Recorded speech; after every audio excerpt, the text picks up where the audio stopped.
Señoras y señores, bienvenidos. First and foremost, thank you for having me. I'm Catalina Gata Ecclestone. I'm a Panamanian Jamaican music historian. Was a niche in the independent research of reggaeton.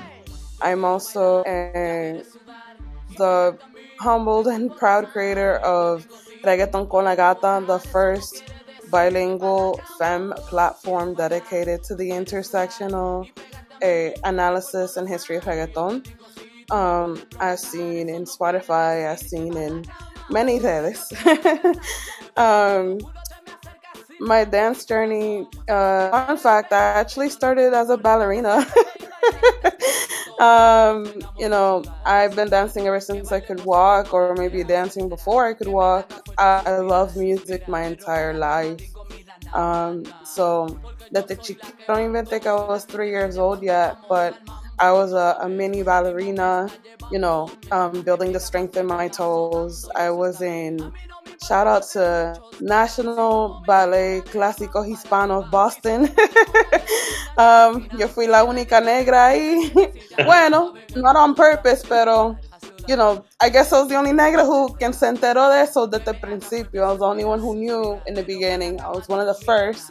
And then it became more diverse as time gone by. Everybody there fueron unos amores.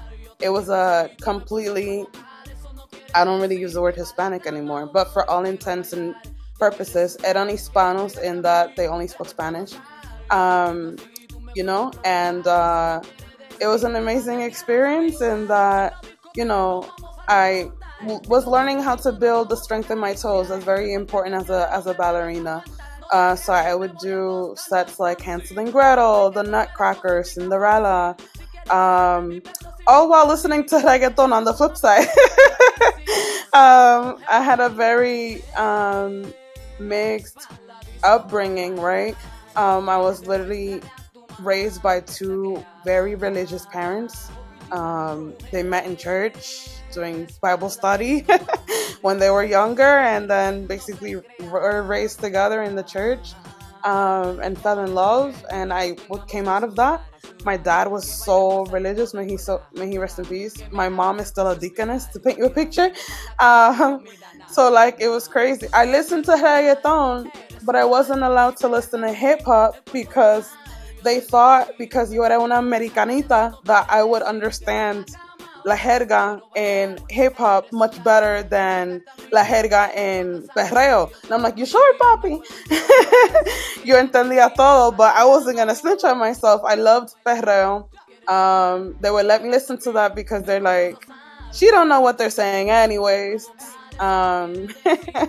So I was a ballerina listening to perreo.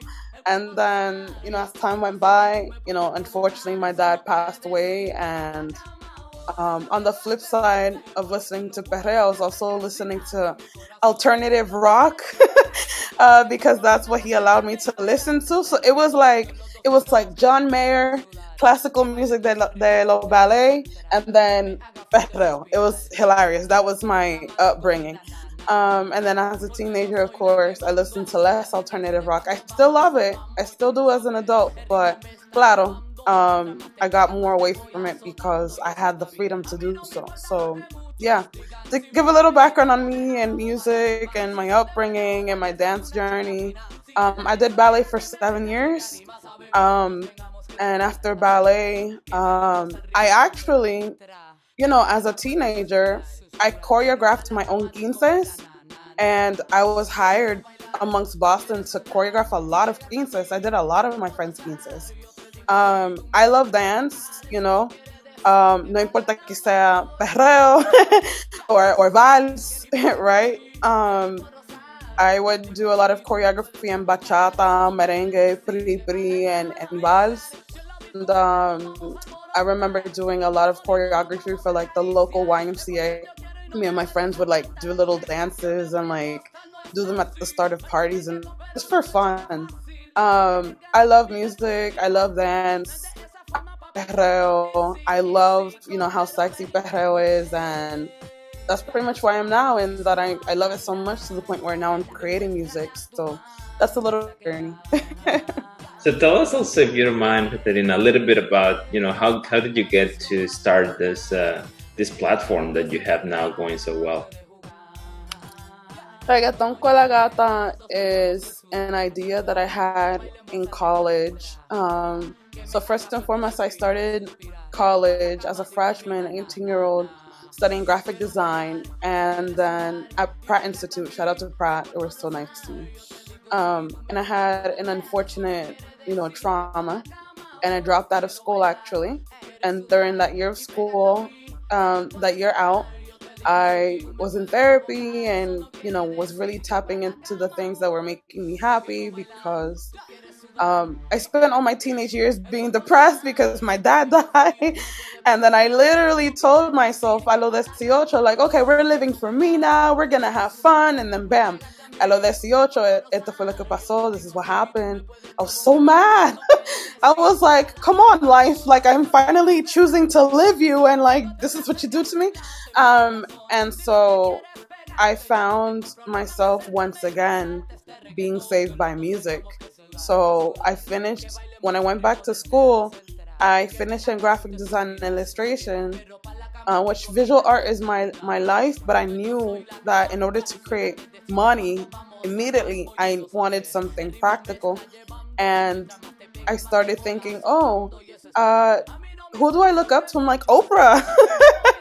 Unfortunately, me and Oprah have gone through a lot of similar traumas, and we've, tenemos la capacidad. We have the capacity of holding conversations that are difficult and, wanting to being able to connect with people and seeing that as something that is important to us. That was very important to me. So I pivoted from design to communications.